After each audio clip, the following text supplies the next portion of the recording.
नमस्कार, स्वागत आहे तुमचं माझ्या चॅनलमध्ये. आजच्या नवीन ब्लॉगमध्ये आजचं व्हिडिओ बनवण्याचं छोटासा किस्सा सांगते तुम्हाला मी. आठवण. आपण एखाद्याला खूप जीव लावतो. आपल्या राहणाऱ्या कुटुंबामध्ये असे खूप जण असतात. अर्थात म्हणजे आपण जन्म दिलेले मुलं, बहीण भाऊ नातेवाईक खूप आपल्या परिवारामध्ये आपण म्हणतो हे माझं आहे ते माझं आहे. आपण त्यांना खूप जीव लावतो, त्यांची काळजी घेतो, त्यांना हवं नाही काय ते पाहतो. आणि जर असं काही झालं तर धावून जातो आपण. बापरे काय झालं काय नाही चिंता करतो, हॉस्पिटलला नेतो, खूप म्हणजे भयानक काळजी करतो. म्हणजे त्याला मर्यादाच नसते. आपण आपलं जेव्हा आपल्या माणसाला आपण आपलं म्हणून काळजी करत असतो त्यावेळेस तो पण माणूस आपली काळजी करत असेल का हो, असा प्रश्न तुम्हाला पण पडला असेल का? कारण मी अनुभवलंय. आणि अशी माणसं काय करतात, दिखावा दिखावा करतात. ते आपली काळजी करतात म्हणून आणि कारण सांगून निघून जातात. म्हणजे ऑलरेडी ते अगोदर करत असत, पण असं काही गोष्टी घडत असतात त्यांच्या पण आयुष्यामध्ये. नंतर ते दिखावा करतात आणि मग त्यांना आपल्यापासून दूर जायचं असतात. मग त्याला अनेक कारणे जोडतात. ते कारणे सांगतात आणि निघून जातात. म्हणजे तुम्ही अगोदर जे प्रेम लावत होता, माया लावत होता, काळजी करत होता, ते काय होतं? तो पण दिखावा होता का? नंतर त्याचं असं रूपांतर कसं झालं की त्यांना आपण आपली काळजी एवढा करणारा माणूस आपल्यापासून दूर जातो, असं कसं जाऊ वाटत असेल? ह्या सगळ्या गोष्टींचा खूप एक एक वेळेस मला प्रश्न पडतो आणि मी अख्खी रात्र जागते अशा प्रश्नांच्या उत्तरासाठी, पण मला उत्तर कधीच मिळत नाही. कारण मी एवढं अनुभवलंय ना. आणि मनाला लागल अशा गोष्टी बोलल्या त्याच्यामुळं माझं मनामध्ये मी दुःख एवढं साठवलं होतं ना, ते बाहेर पडतंय. आता बाहेर पडतंय म्हणजे मला सांगावं वाटतंय. आता ते नको वाटतंय मनामध्ये दुःख ठेवून गेला. कारण दिखाव्या करणारे व्यक्ती तर आपल्यापासून दूर गेलेत आता. अनेक कारण आहेत त्याला, कितीही कारणे असू दे. जर ती व्यक्ती आपली असती खरीच तर ती जाऊ शकत नाही. त्यांच्यावर इतकं मोठं संकट आलं तरी ती आपल्याला सोडून जाऊ शकत नाही.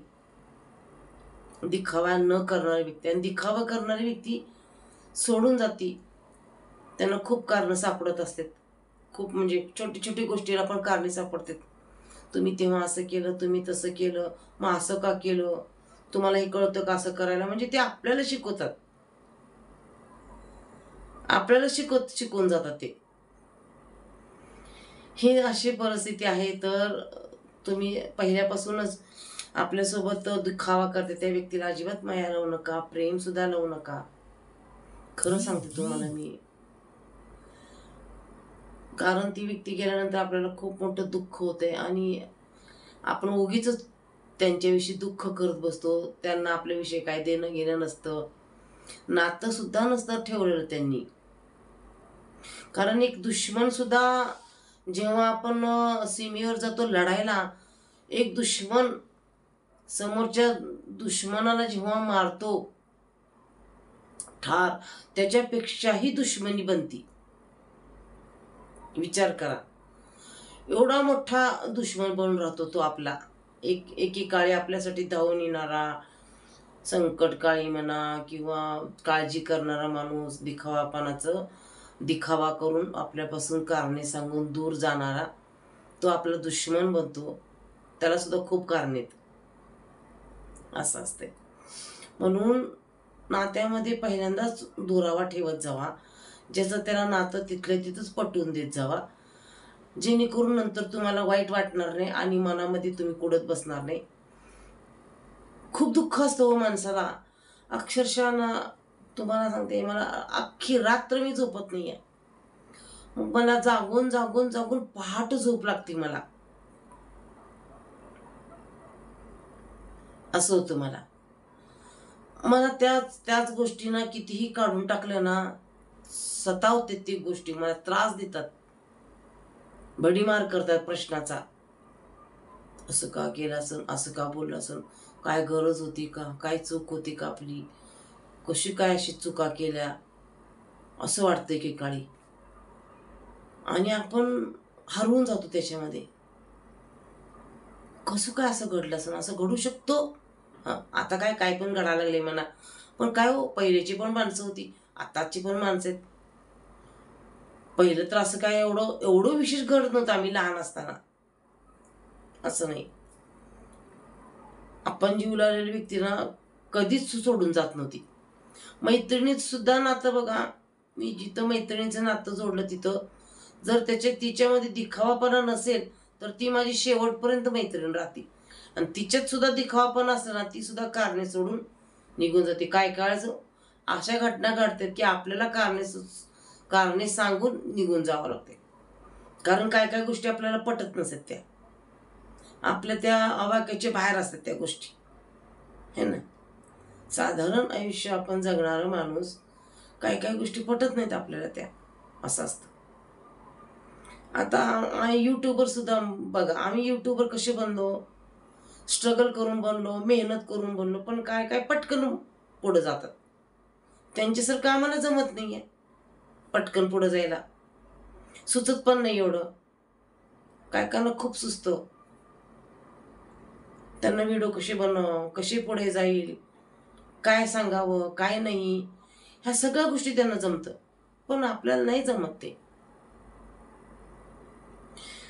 आणि जेव्हा जनता, जेव्हा पब्लिक व्हिडिओ पाहते, तर पूर्ण व्हिडिओ पाहिला ना, तर तुमच्या अशा काही गोष्टी लक्षात येईल की मी कशाच्या संदर्भात बोलते, तुम्हाला ते अनुभव पण येतील. हो, खरंच अशा घटना घडतात. तर आपण किती दुःखी होतो, एक एक वेळेस काय होतं, आपण एवढं दुःखी होतो ना, डिप्रेशनमध्ये जातो आपण. म्हणजे आपल्याला ना अन्न चविष्ट लागत नाही, झोप येत नाही, कशात मन लागत नाही आपलं, ह्यालाच डिप्रेशन म्हणतात. ह्या डिप्रेशनमधून माणूस कधी कधी आपण संपवण्याचा प्रयत्न करतो, पण हे चुकीचं आहे. तर ह्यातून मार्ग काढत सुद्धा आपण पुढे जाऊ शकतो. समाजाला दाखवून द्या तुम्ही की ही अशी संकट येतात जातात, अशी दिखाव्याची लोक आपल्यासोबत येतात जातात, कारण हा सुद्धा प्रवास आपल्याला तेवढा पुरता त्यांच्यासोबत असतो. आपल्या आयुष्यात येतात ते, पण आयुष्यात येणारी माणसं सुद्धा आपल्यासोबत तेवढीच असतात. आता जसं आपण एखादं आपल्याला मूल झालं, काय काय बघा 2 दिवसच राहतं, मरून जातं. काय काय त्या मुलाला जन्माला त्याची आई मरून जाते, तेवढाच त्यांचा प्रवास असतो. हो, काय काय असतं, जन्माला जन्माला सुद्धा आई किंवा मुलगा दोघं पण जाऊ शकतात, एक दोघांपैकी एक. तेवढाच त्यांचा असतो 5-10 मिनिटासाठी प्रवास. सगळं हा आपण जगतो तो सुद्धा एक प्रवास आहे. मग ह्या प्रवासात जाताना आपल्याला खूप अडथळे येतात. आता काय काय ठिकाणी आपण प्रवास करतो तिथं पाण्याचे बॉटल वगैरे येत असेल गाडीमध्ये, आपण पाणी घेतलेलं पाणी संपून जातं, तर अगोदर काय म्हणतात ते, पुढं तुम्हाला पाण्याची बॉटल मिळणार नाही तर आताच खरेदी करून ठेवा. एकतर त्यांचा तो बिझनेस असतो, है ना, त्यांची कमाई त्यांना करायची असते, त्यांचा माल विकायचा असतो. आणि आपल्याला पण काय वाटतं, चला बाबा पुढं नाही मिळालं तर काय करू, आपण एक पाण्याची बॉटल घेऊन ठेवतो. तेव्हा आपल्याला माहित असते ती प्रवासामध्ये काय अडथळे येतात ते. पण काही लोक आपल्या आयुष्यात असे येतात,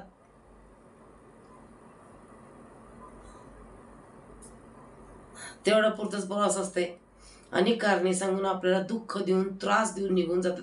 आणि निघून जातात ते जातात, नंतर पण त्रास देतात आपल्याला. त्यांच्या आपण कुठल्याही विषयी काढत नाही, नाव घेत नाही, काय, तरी सुद्धा जे जागेवर बसून सुद्धा आपली टीका करतात, निंदा करतात, असे समाजात खूप लोक आहेत.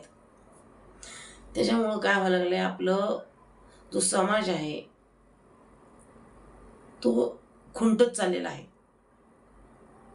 प्रगतीच होत नाही त्याची. असं आहे.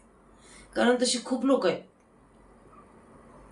आता आम्ही थोडीशी जरी पुढे झाली ना, झालं मागे खेचतात. काय हो, समजते का तुम्ही काय बोलताय काय नाही, काय सांगताय, अशी काही ना काय वाटते. पण काय करणार वाटते, अरे काय मस्त छान सांगितलं तुम्ही. तर तुम्ही काय करत जा, पूर्ण व्हिडिओ बघत जा, म्हणजे तुमच्या लक्षात येईल मला काय बोलायचंय काय नाही. खरंच. आणि नक्की व्हिडिओला कमेंट करत जा. तुमच्या कमेंटला मी प्रत्येकाला छानसं उत्तर देत जाईल. चला मग व्हिडिओ संपते. व्हिडिओ खूप मोठा होईल. मोठा व्हिडिओ पण बघायला कंटाळा येतो. समजलं असं तर नक्कीच व्हिडिओला कमेंट करा, लाईक करा, सबस्क्राईब करा. आयुष्य आपलं खूप सुंदर आहे हो. ह्या सुंदर आयुष्याला जपून वापरा, आहे की नाही. जसं आपण मुलगा जन्मवतो त्याला किती जपून हे करतो, त्याची काळजी घेतो, पडल झडल लागल खूप काळजी घेतो. आणि मोठा होतो तेव्हा तुला काही समजत नाही का, तू मुलगा आपली काळजी घ्यायचा, ते लांबच राहतो. तुला समजत नाही, तू वेडी, तू घाणेरडी, चांगली नाही, वाईट आहे, असं का बोलतात ते मला अजून प्रश्न पडलाय.